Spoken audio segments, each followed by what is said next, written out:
recognizable award in sports, individual award in sports. We don't talk about MVP awards the way we talk about the Heisman.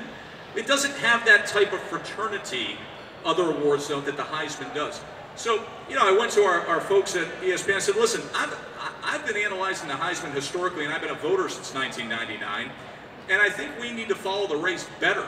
And we need to do polling, and we need to conduct the polling throughout the year so that people can follow along. And I think as we get closer, we need to analyze historical trends and put this stuff into perspective.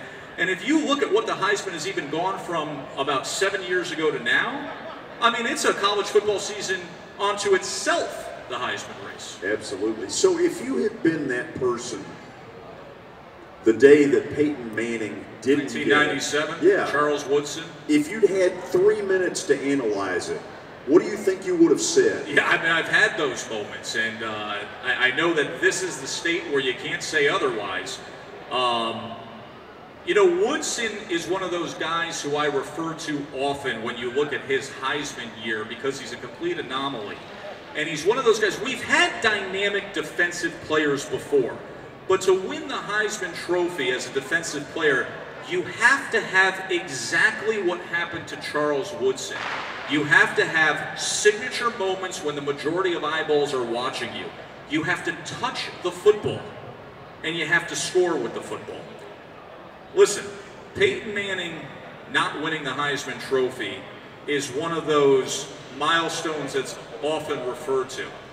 But we've had a lot of guys, I mean, Manti Te'o a couple years ago was the only purely defensive player finishing second.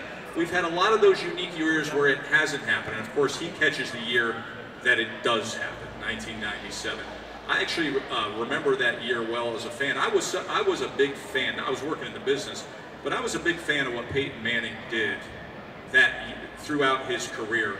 And I remember that I was free of the weekend, and my dad and I went down to South Florida to see the Orange Bowl because we wanted to watch Peyton and Tom Osborne in each of their last games in college football. That was a very special time.